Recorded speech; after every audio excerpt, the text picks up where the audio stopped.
Good morning, everyone. My name is Brian Coyne, and it's my great pleasure to welcome all of you here to From Many, One, Creating a Pluralistic Framework for Civics in Higher Education, the second webinar in the Alliance for Civics in the Academy's webinar series. Thank you so much for joining us here. I want to take a moment to introduce myself and our distinguished panelists, and then we will get going.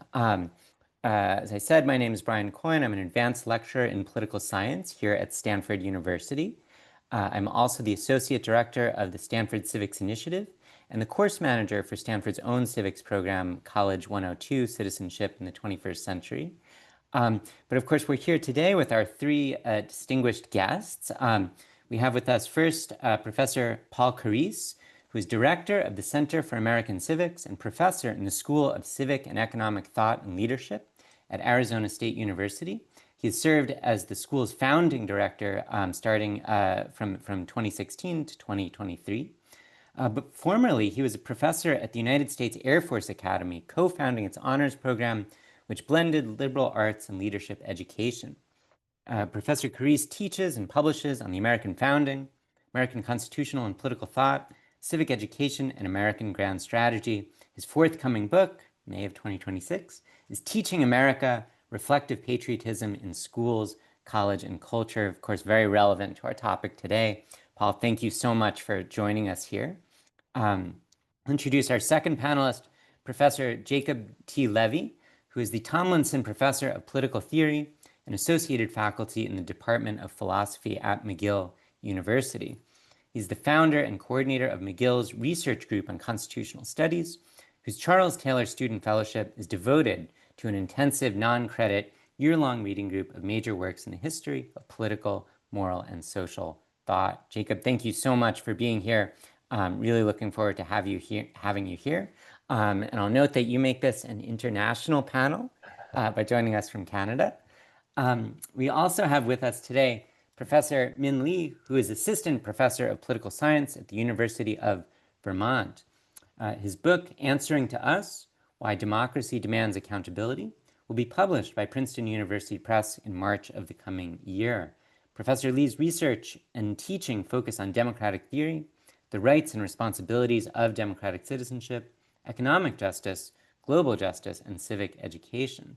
His work has been published in the Journal of Politics, the European Journal of Political Theory, the Review of International Political Economy, and other journals.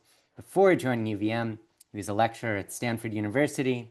We were sorry to lose you, Minh, and also a postdoc at Princeton. Minh, thank you so much for being here. Thank you to all of our panelists, and once again, thank you to all of our attendees. We're going to spend the first roughly 35 minutes in conversation among ourselves. I'll ask some questions that will give our panelists a chance to speak about the challenging issues of pluralism in civic education that we face today. In our last 20 minutes, members of the audience will have a chance to pose questions directly to the panelists. So have those comments, those questions at the ready for the end of our session today. Okay, so Paul, Jacob, Minh, I want to start with just a simple introductory question that I think can get our conversation going here. Our theme for the day is pluralism. And I think a standard definition of pluralism that we can use here has both an empirical and a normative component. The empirical component is that, just as a fact, any group of students or faculty or citizens, for that matter, are just going to have a diversity of political, social, cultural, philosophical, religious commitments. So that's the empirical side of it. But then there's also a normative commitment to valuing, not just tolerating this diversity of views. And I think this is sort of what distinguishes pluralism from what you could call mere toleration.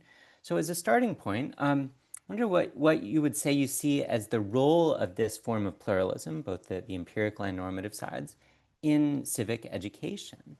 Let's see, Paul, you're already unmuted. Why don't we start with you? Thank you, Brian. Thanks to the Alliance for Civics in the Academy, Hoover Institution, Stanford for organizing these webinars. I'll start with a thought that the American constitutional order embraces all of these concepts of pluralism, the empirical and the normative. Our webinar title is the English translation of the phrase from the American founding era, e pluribus unum. And that, in one sense, meant former colonies, now states, forging a union. But it was always understood in both these empirical and normative senses. Free people will have a diversity of views. And the American colonies on the Atlantic seaboard from north to south were diverse in a certain set of ways. We've only become more diverse over 250 years or 400 years, whichever way we want to count it. So I think if we focus on American constitutionalism as a core topic of an American civic education, we're in better shape to think about the empirical and the normative dimensions of pluralism, how a constitutional structure helps to organize disagreement and make disagreement more constructive, never to do away with disagreement, right? But to make it more constructive with a diverse, plural, and increasingly plural set of local governments, state governments, peoples groups, et cetera. Okay, I'd like to start with the disclaimer that I've never taught civics, and I have questions and concerns about the enterprise, which we might have a chance to talk about. So my answer is going to be partly in the spirit of, here are things about a civics education that I could imagine being relevant to pluralism and vice versa, but without firsthand classroom experience with them. So one is to teach students the skills and the civic virtues about management of, living with, possibly embracing the non-political aspects of pluralism. So for example, teaching students about coexistence with people who have different religious beliefs, which I do take it to be a key feature of, as Paul was saying, the American constitutional order or that of other liberal democratic constitutional regimes. I don't quite know how one teaches that virtue if students are coming in predisposed against it, but it does seem to me like a worthy goal. Likewise, teaching how to coexist among, in conditions of cultural pluralism or racial pluralism, those seem like worthy goals. Now, in both those cases, that's going to involve a kind of monistic substantive commitment on the part of the syllabus, the curriculum, the instructor, the program. And that's one of my questions and concerns about explicitly civic education, is what it's like to say, right, in order to teach you to be pluralist, we will teach you to be, say, good liberals. And that will be experienced as non-pluralistic in the second sense that I want to talk about, which is political pluralism. Living together in a liberal contestatory democracy also includes coexistence with people of different political views. And one thing that you can do in a civics class, one thing that I think is traditionally done in civics classes, is teach stuff about democratic procedures and to teach commitments to rules about how it is one has peaceful coexistence, peaceful contestation for power, and peaceful management of political and partisan and ideological differences. There are question marks about that in a university setting, because a commitment to political non-orthodoxy is a central fact about universities, not just as a creation of the US tax code that says universities must be nonpartisan in order to maintain their tax exempt status, but as a substantive commitment of academic freedom, that universities must not embrace and must not teach a political orthodoxy. We read about this in Weber's Science as a Vocation from 100 years ago, and I think that he had the core elements of it right. I think there's a trade-off or a risk of attention between a civics education about the first kind of pluralism, Let's teach people to be religiously tolerant. Let's teach people to embrace multiculturalism in social life.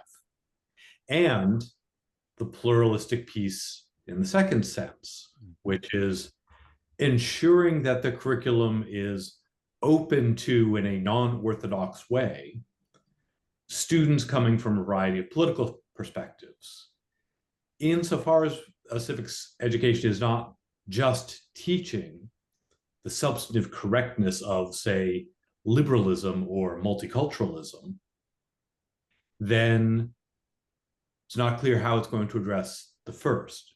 But if it does teach those items of substantive correctness, then it's going to run afoul of non-orthodoxy and is going to create real strain and tension about the pluralistic openness of the classroom.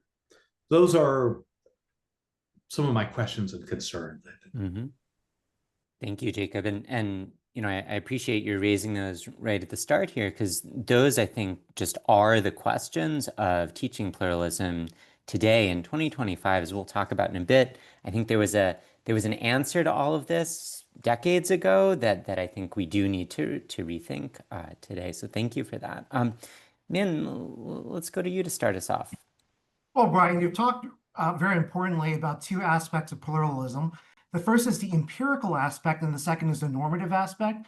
So the empirical aspect is important because one obstacle for students acknowledging the importance of civil disagreement is this preconception that everyone agrees with them, right? So something that I display at the very start of class is that if you look at party identification from the Gallup poll from 2024, you have 28% of people who identify as Democrats, 28%, same percentage, that identify as Republicans, and then 43% of people who identify as independents. It's been increasing the people who identify as independents since the early 2000s. So no matter what side they happen to be in, Republican, Democrat, or independent, they don't represent a majority of people. The majority of people actually disagree with them.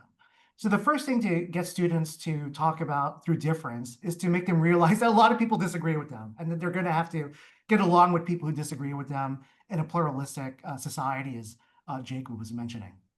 But then the second aspect of pluralism you mentioned was a normative aspect. Why should we not simply begrudgingly tolerate the fact that other people disagree with us, but actually welcome it, despite the fact that disagreement can sometimes be uncomfortable?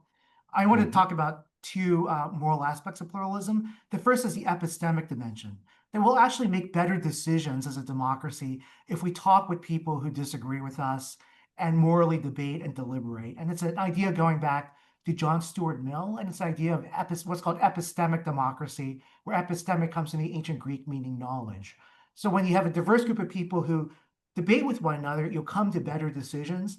And when you artificially enforce a consensus or orthodoxy, as we saw in the Vietnam War, it can lead to disastrous decision-making. And Robert McNamara, who was Secretary of Defense during President Johnson's and President Kennedy's administrations, admitted that a root cause of the disaster of the Vietnam War was enforcing an artificial orthodoxy or consensus behind the war. So people will make better decisions if they deliberate across difference. But then the second moral commitment behind pluralism is this idea of civic friendship, which Paul has written about, along with Danielle Allen, who's a classicist, and Peter Levin as well in the Educating for America, American Democracy report. So civic friendship is this idea that we should receive each other as friends. It goes back to the ancient Greek verb agapen, to receive with friendship, to welcome openly, and importantly, to protect greatly.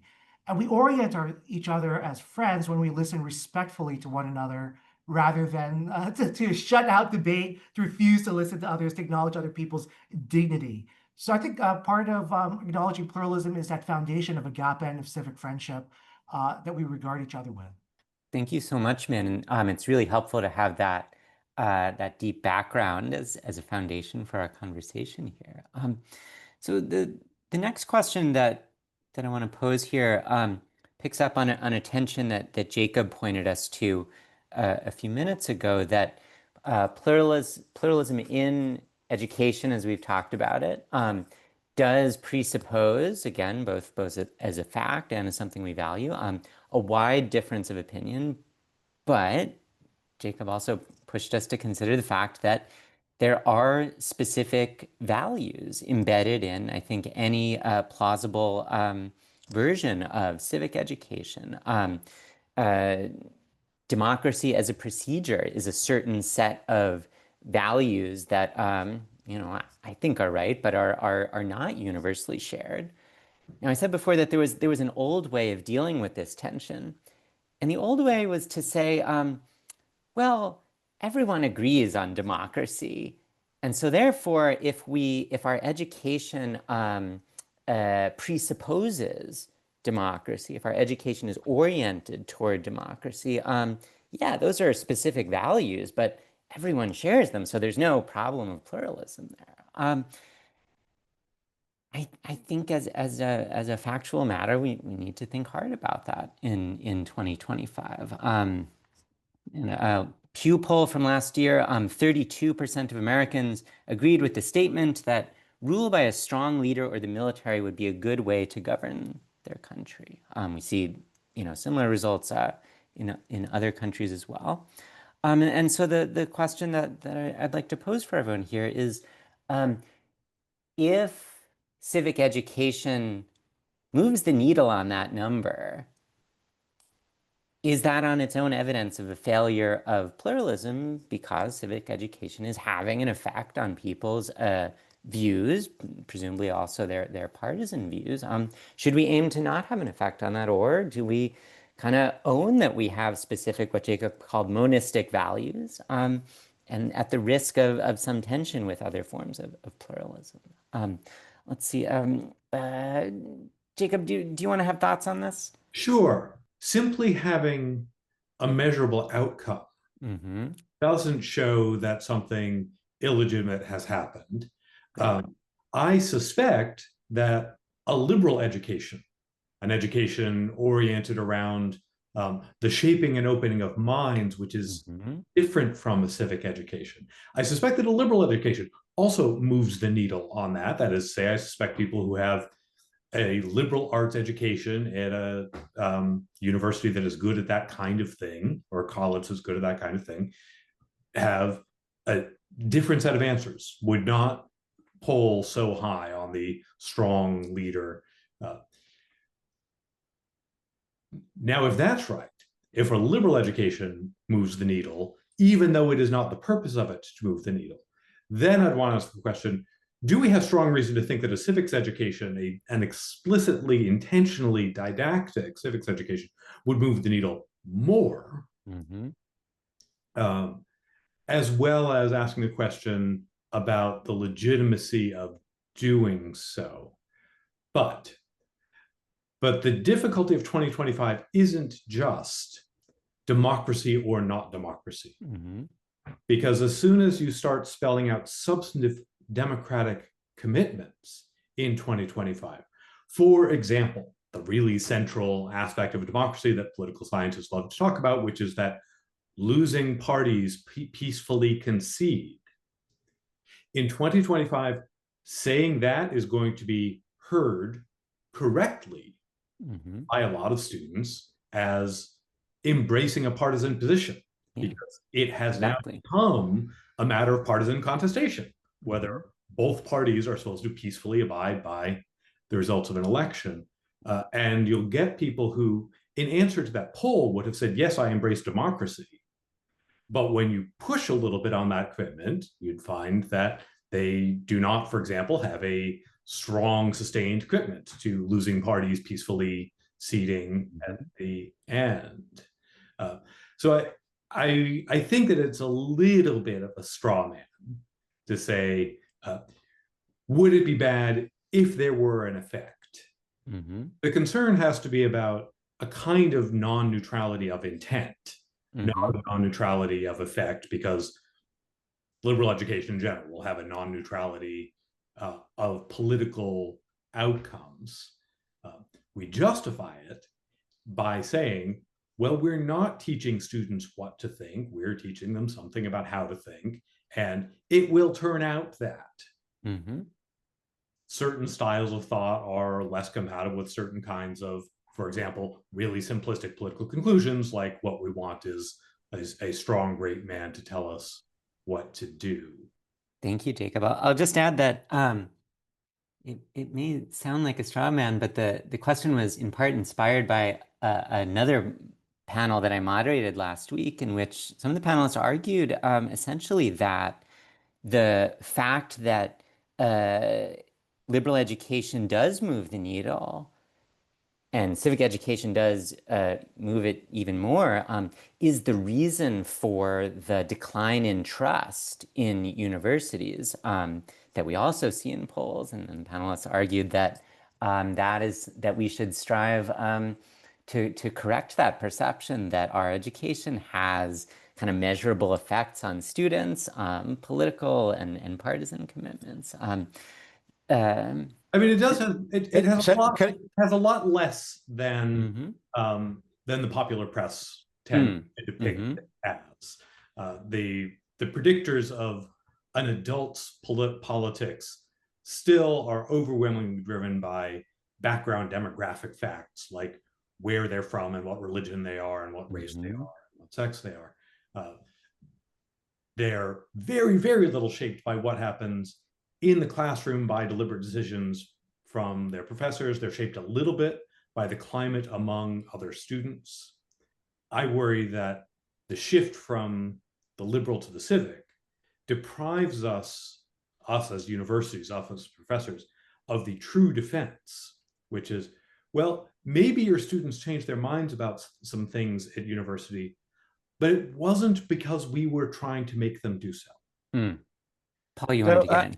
Yeah, I want to jump in to suggest that Jacob's view about the principle of non-orthodoxy being the one principle of higher education and the one principle of liberal education, I think misunderstands the history of American higher education. I'll just put it that way. Private to public. You couldn't possibly have public universities, starting with University of North Carolina in 1789, unless there was an effort to understand and negotiate a tension between the civic education mission, the public civic education mission of a public university, and the liberal arts dimension at the time. There wasn't such a thing as a university per se. So there's an inescapable set of tensions we're going to have here, right? The one orthodoxy of a university is the principle of non-orthodoxy. Can't have any civic citizenship education role. There are tensions everywhere. An earlier model of the American university, which we've largely lost over the past 75 years, is investigated in the book by the president of Johns Hopkins University, Ron Daniels, right, the first research university in America. That book from 2021 is What Universities Owe Democracy. And Daniels makes the argument, sitting atop a research university, all research universities, all private universities, all public universities, all of American higher education owes a citizenship education to every graduate. That's what we, the higher education sector, owe to democracy, is his broad term. I would say more specifically to America's constitutional order. And he and his two co-authors make a quite articulate argument there. Yes, there are tensions between a civic education and a liberal education, but the statement of principles from the Alliance for Civics and the Academy very elegantly embraces that tension. There are clearly liberal education principles in this statement, and there are civic education principles held together, partly in both the halves of this. The liberal education side, you educate about tensions and paradoxes and how to hold complex sets of ideas together. But as I mentioned earlier, this is also a civic education for the American constitutional order. Federalism, separation of powers, freedom of speech, these are all about holding tensions and holding principles together. So Jacob and I just disagree about what the ACA principles mean for holding together the tension between liberal education and civic education. Thank you, Paul. It's helpful for us to have pluralism even here on this Zoom. Minh, please. Oh, so Brian, you were raising the concern that if civic education has an impact on people's beliefs, it moves the needle, that we might worry about its bias. But I think one thing to think about is the fact that all forms of education will have some impact on people's belief. If you teach people about the germ theory of disease, they'll start washing their hands and being more careful about food safety, for example. So then that raises the question if a civic education is going to move the needle, and what ways should we be concerned if there is a kind of bias? And we certainly would not want to have a civic education that would be partisan, where people feel that they would have to be a progressive or a conservative in order to do well in the class. So we would definitely want to avoid that partisanship. And in the class, we would also want to inculcate a certain set of skills where people would be able to think critically about different views and understand views that differ from their own, including views about democracy. So, for example, when I teach Introduction to Political Theory, I teach, in addition to people who are defenders of democracy, I teach people who are critical of democracy as well. So students need to be familiar with both sides of the argument. They need to be equipped with the skills in order to understand multiple perspectives and not their own. And they need to know that the civic education is not about hewing to a party line, but about acquiring a certain set of faculties where they can understand people who disagree with one another and to critically think about what they're doing. And interestingly, and this builds on a statistic that Paul mentioned in the Educating for American Democracy report, Americans were polled on a series of potential democratic reforms, such as changes to our election system, for instance. And the one reform that commanded bipartisan consensus was increasing funding for civic education. So I think there's a widespread acknowledgement when the majority of Americans can't name all the civil rights protected in the First Amendment, that we're in pretty bad shape and people need to know more about the foundational principles of democracy. Sure, but Minh, just to follow up on that, so you said that that all education changes beliefs. Surely that's true. Maybe even my student who falls asleep in the back row a little bit gets in and changes their beliefs about something. Surely that's true. But I just want to push on when you said that education in general and civic education should not be partisan. Again, surely true. But from the comments that have come up before, I think it's become clear that in the current climate, some of the belief changes that any plausible kind of education we might do might have specifically partisan ramifications, right? So Jacob was alluding to the fact that after the 2020 election, the Republican Party, by and large, did not peacefully concede that their candidate was defeated in the election.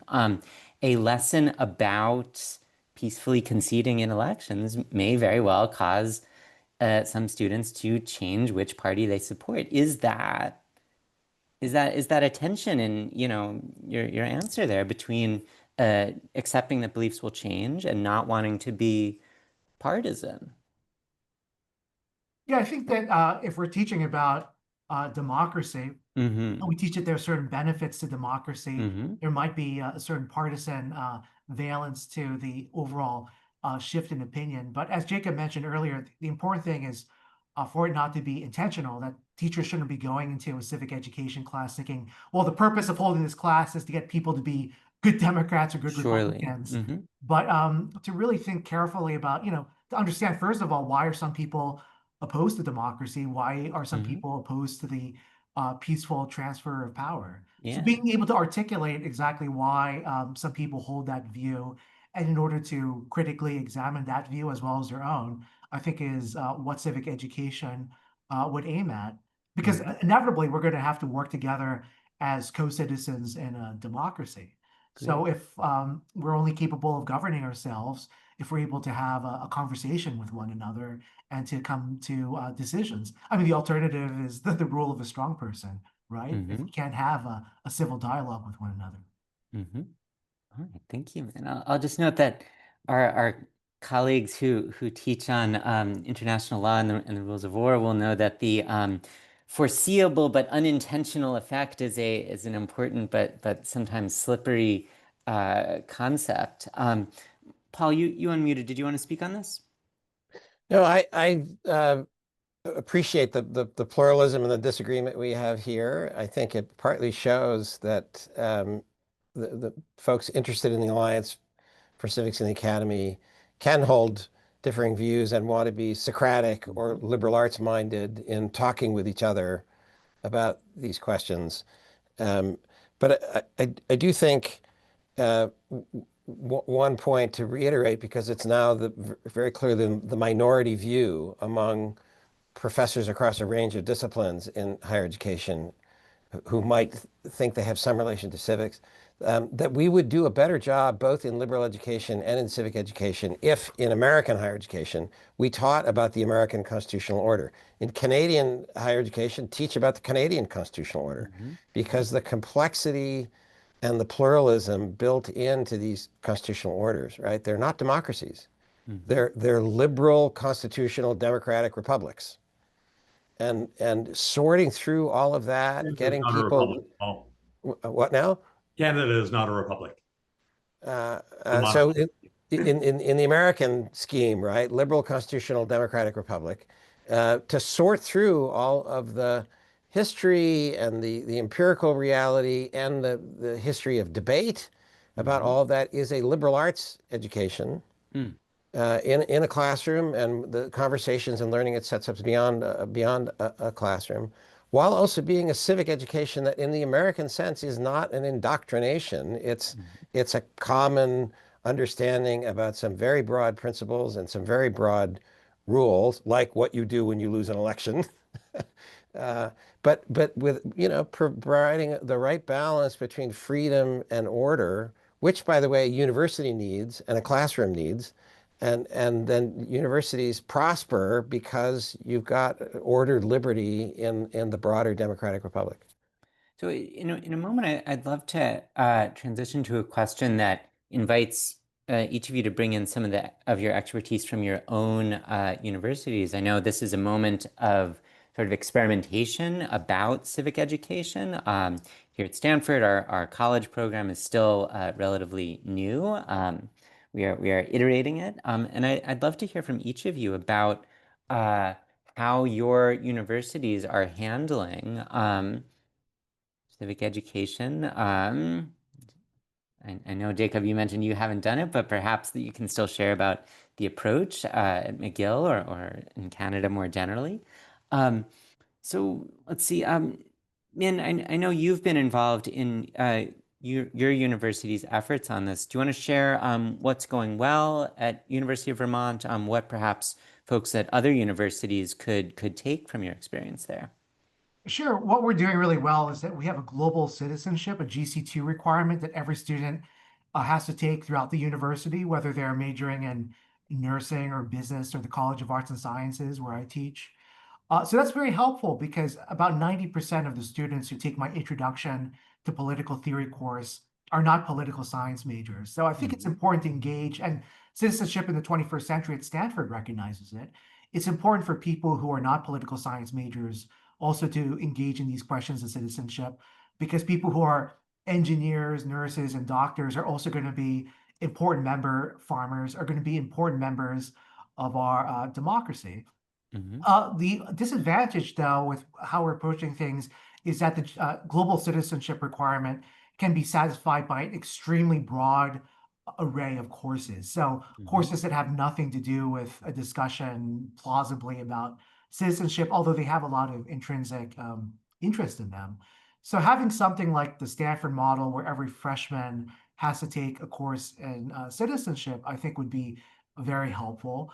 We're starting to pioneer that because in the Honors College, I've been involved in a process with Dean Geneman to start a civic engagement minor. So a lot of people who are in the Honors College who are, again, not political science students are starting to take this. So if it's successful in the Honors College, we might potentially think about scaling it up to more students at the university. But we're also very proud of the work that we're doing in terms of introducing students to democracy in practice. So one of my colleagues, Jack Rosinski, he's a professor at the University of Vermont, has a Vermont Legislative Research Service. So a lot of students are actually conducting research for state legislators and the Vermont State Assembly.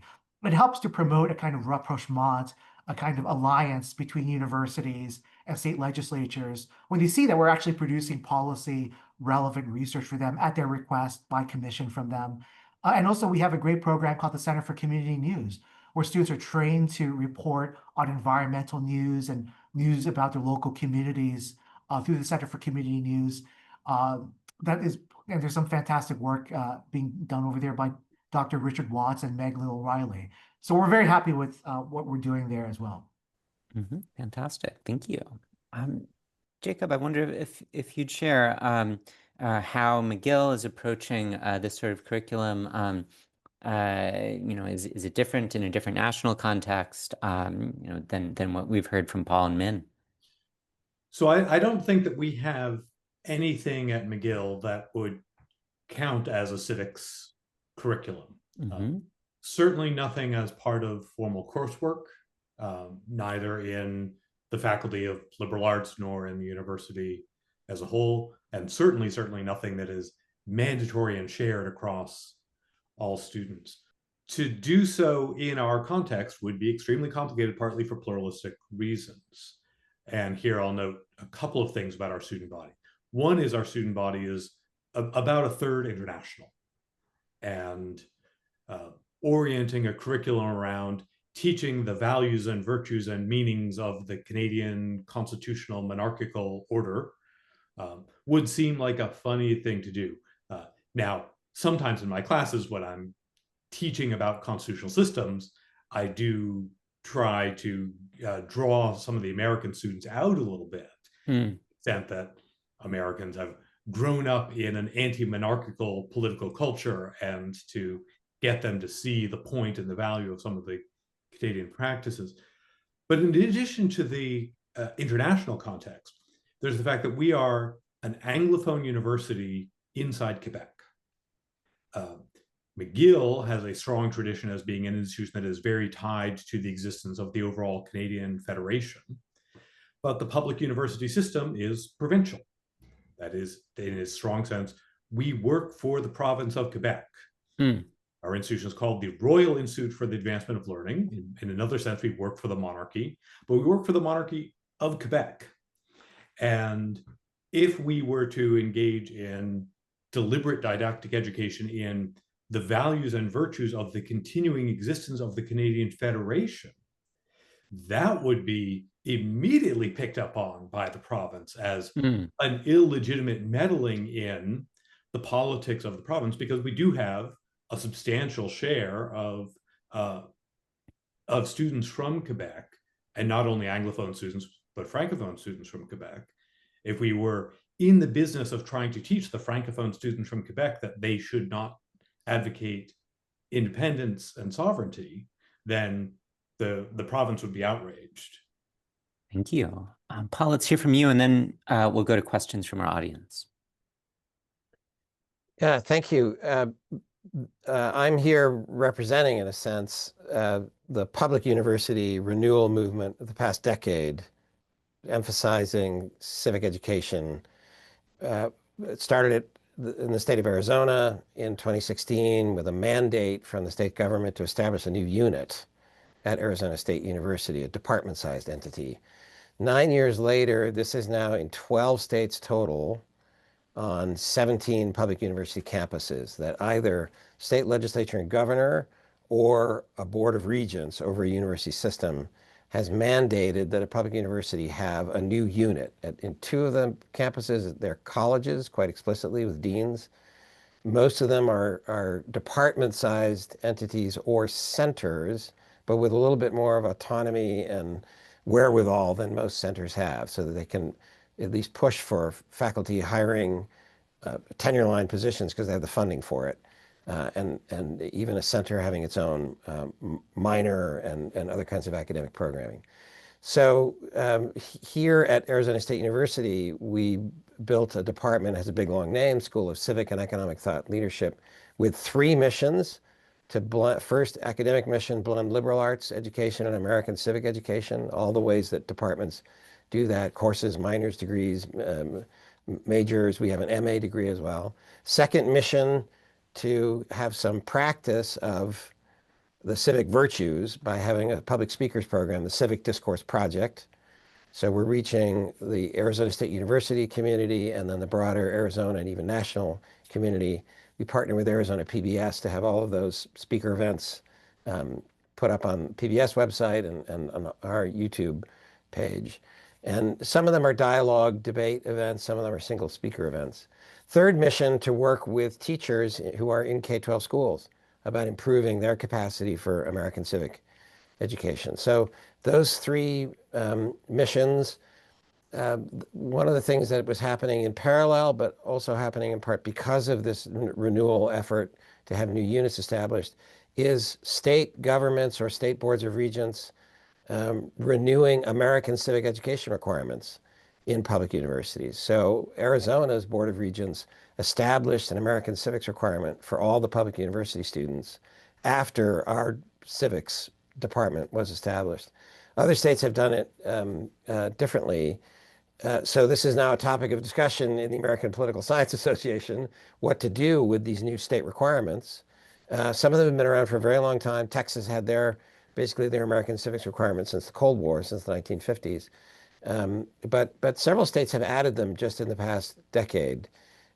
So it's an interesting landscape. And then just one final thought.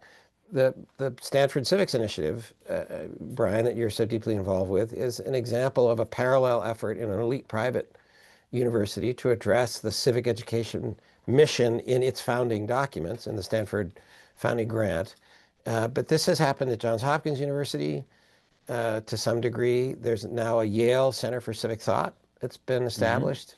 And I was just at a 2-day seminar at Harvard, a private seminar, but a set of senior faculty at Harvard talking about civic thought as some kind of a curricular innovation or intervention at Harvard. So there's a private university renewal of interest in the civic education mission of American higher education.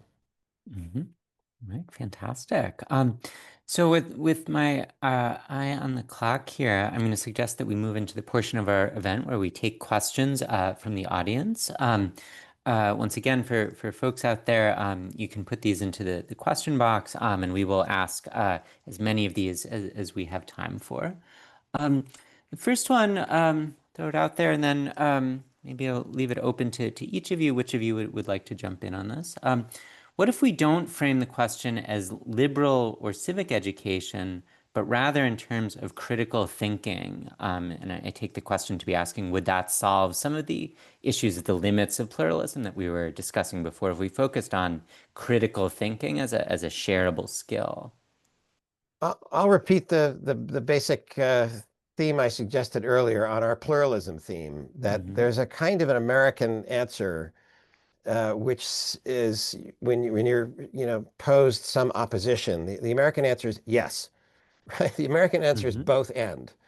This is, I think it's partly Montesquieuan. The American framers educated in a liberal education, but also in Montesquieu's politics, embrace complexity rather than try and reduce complexity to your one big idea and enforce reality to behave according to your one big idea. So both in politics and in an academic liberal arts spirit, I think it's better to stick with the complexity and the tension and say in a constitutional democratic republic, the principle of pluralism is not a problem. It's a good reality to be managed. This has an educational component to it, which is going to have complexities and tensions, the liberal arts tension with the civic education tension. So coming up with abstract terms like democracy or like critical thinking or like civic engagement, I think we've tried this for 75 years and we are not in a better shape, I think, either educationally in terms of embracing intellectual diversity and pluralism on our campuses, and we're not in better shape in terms of our civic health and our civic culture. Thank you. And some of our upcoming questions give us sort of specific scenarios that perhaps get us away from those, our penchant for creating abstract nouns that you rightly criticized, Paul. Jacob and Minh, would either of you like to speak on this, or shall I bring in the next question? I would say that critical thinking is a necessary component of a civic education, but I wouldn't say that it's the sole component of a civic education. And the reason is that you can teach critical thinking in many different areas. You might teach critical thinking in sciences, for example. But from my memory of being in citizenship in the 21st century, which Dan Edelstein and Deborah Satz and yourself and Josh Ober pioneered, an important recognition is that students were going through Stanford and a lot of other universities, acquiring engineering degrees and science degrees, STEM degrees, but not really thinking about these questions of citizenship. And the result was really well put by Fei-Fei Li, a professor of computer science at Stanford, who also led Google's artificial intelligence initiatives for a time. And she said that engineers would come to her and say that the technologies that they were developing at Google had massive implications for things like algorithmic bias and racial bias. They had massive implications for privacy, for the use of technology when it came to national security. But they did not have a language or set of ideas in order to discuss about those questions of citizenship, questions of complicity, as well as justice, the implications of their technology for democracy. So I think civic education is important because people with a STEM background, they also need to have this exposure to talking about ideas of epistemic democracy, ideas of separation of powers and individual rights, understanding where conservatives and liberals both come from, which was one of the questions I was asked in the Q&A. And it's important in my courses that students get exposed to both conservative and liberal views. So in economic justice, for example, we learn about Milton Friedman, we learn about Robert Nozick, and other conservative thinkers. We learned about Friedrich Hayek. So it would be a failure of my course if we only taught liberal egalitarian thinkers, but we learn about thinkers from all over the spectrum. And understanding where other people are coming from is going to be important in terms of working together as citizens in a pluralistic democracy. Thank you. Jacob, please. Yeah, I think that critical thinking easily slides into a kind of individual intellectual virtue. And when people try to teach critical thinking, they're trying to teach the student who's going to then go out into the world that by themselves read new things, hear new things, how to engage with, how to evaluate. The thing that I do sympathize with in the impulse to civic education, and there are things that I sympathize with, despite all my concerns and worries, I think doesn't easily map onto that. What we'd want out of a civics education is, in part, the skills in ongoing engagement and coexistence with someone with whom you do disagree, even though you think that their view is unreflective, even though in your judgment they have inadequately evaluated. What it's like not just to reach a conclusion, which critical thinking can help you do. You reach a provisional conclusion after weighing the evidence, but what it's like to go on disagreeing with another live person, with a neighbor, with a friend, with a fellow citizen.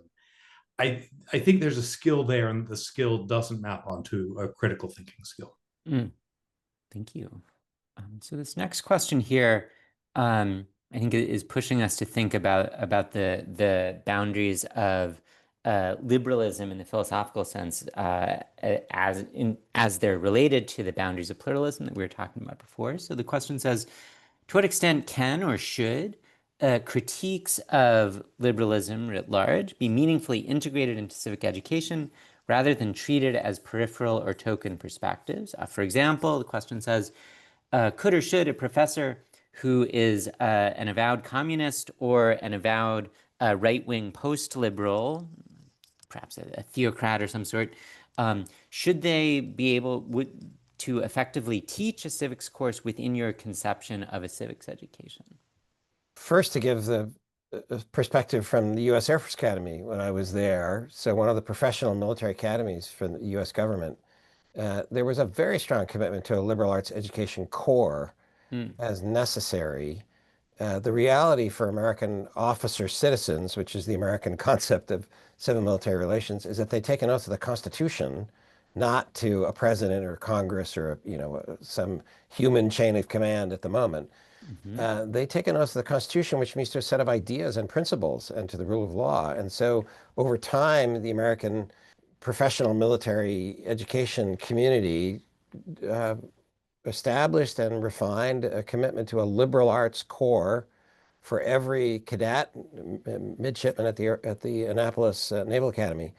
So that meant, philosophy and American politics to include American political thought and history and literature and a whole range for every cadet and every midshipman, which would include that whole range of ideas just mentioned in the question, non-liberal, non-democratic, non-Republican, et cetera, encountered at some point in your education. And that certainly was what we did in the humanities and social science departments that I knew pretty well on the faculty, not just in the political science department. So that's the spirit we've tried to bring in the department here at Arizona State University, again, blending liberal arts education, which encompasses this whole range of debates and questions, historical and philosophical, with understanding this particular constitutional order in which, one issue we haven't talked about here is that if you're a student at an American university, public or private, large or small, you're already in a kind of elite status. There's an expectation that you might be a leader in civil society, in the private sector, and or in the public sector, in public affairs in some way. So as the ACA Statement of Principles says, to have some knowledge of duties as well as rights for those who we're educating, who are very likely to be leaders, would be part of this complex package. I think so. I'll just note, Paul, that you mentioned that in that context, everyone involved was swearing an oath to the Constitution, which I think in some ways is the answer to the question that the audience member posed, that the avowed Leninist or the avowed theocrat could have those views at home, perhaps, but in their work capacity, they had to be dedicated to the Constitution. And so is that, it sounds like, and correct me if I'm wrong here, that was a way of setting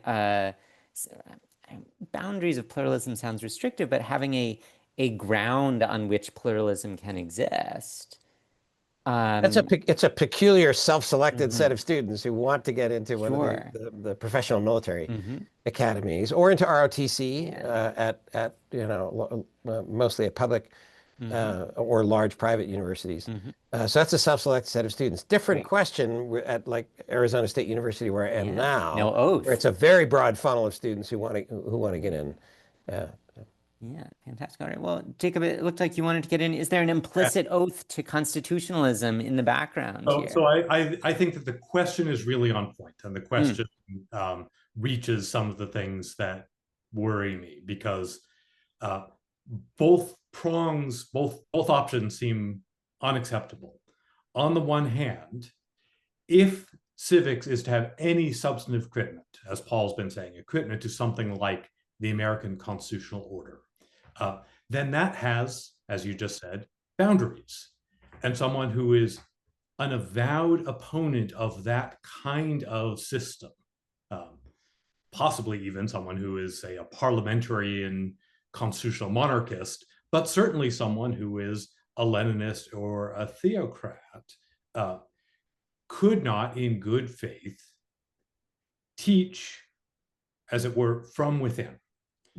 And the original AAUP statement on academic freedom from 1914 justifies a great deal of the academic freedom of the social sciences and humanities in the sense that the instructor owes their whole self, their whole good faith mind to the student and to the classroom, and that setting substantive boundaries, in setting orthodoxies on what they can and cannot say and teach, means that they cannot do their job in the right way. So the alternative is that we say there's a political litmus test to be able to teach civics in a way that there is not to be able to teach in the rest of the university. And then that directly violates academic freedom in a different way. It says that your civics curriculum doesn't play by the same rules as the university as a whole. This is exactly the kind of problem that keeps me up at night about the enterprise. Yeah, and again, in the past, we solved this problem by just saying, well, everyone believes in Constitution. Everyone's a liberal Democrat. But I mean, that it's not true anymore. Partly that was about US politics in general being less polarized, but partly it was about who it was who was getting in the room of higher education in the first place. There was a level of consensus that could be counted on in public after McCarthyism and after radical critics of liberal market democracy had been purged out of a lot of higher education. So sure, everyone who's left could sign up, but that was an artifact of the exclusion already having happened. Great, thank you. Minh, please. Like Jacob, I think I would be opposed to a political litmus test for people to be able to teach civics. So I agree with Joseph Tussman, who used to be the chair of the philosophy department at Berkeley. And he was one of the faculty advisors for the Berkeley free speech movement. And at the time, during the time of McCarthyism, there was a pledge that actually all California employees, certainly all employees of the University of California, had to sign avowing that they were not communists. So I would be opposed to that because that would be contrary to freedom of speech. And in my courses, in addition to teaching conservatives like Friedman and Hayek and Nozick and others, we also read people who are non-liberals who are from the left. So we read Marx, for example. And if you think about it, it's important for students to be exposed to these views. I mean, at one point, half of the human population was governed under a Marxist regime. Currently, one of the richest countries in the world, the most populous country in the world, is governed by a communist regime. So people should have some familiarity with these political beliefs and also be capable of critically examining them, understanding arguments on both sides. But Minh, you're responding in part to Jacob, but there was the other horn of the dilemma, which was Jacob argued that the avowed theocrat or the avowed Leninist could not, in good conscience, teach civics of the kind that we've been talking about today. Do you think that's true? Well, I think if the avowed communist thinks that promoting things like limited government, so defining liberalism as a philosophy of individual rights and limited government. If there's someone who's an advocate of completely unlimited government and despotism, as well as the violation of individual rights, they probably would find it difficult to teach a course in civics. But it's hard to imagine a type of course that could be taught by every single human being, right? Or a person of every single viewpoint. If you're teaching a course on biology, it's going to be very hard to find people who are skeptics about biology to be able to teach it. So I think that we're trying to be have as big a tent as possible. We're trying to get people to be able to understand and to live with people who disagree with them, as Jacob said earlier. But I think what you're probing, Brian, is whether there are certain limits to that toleration.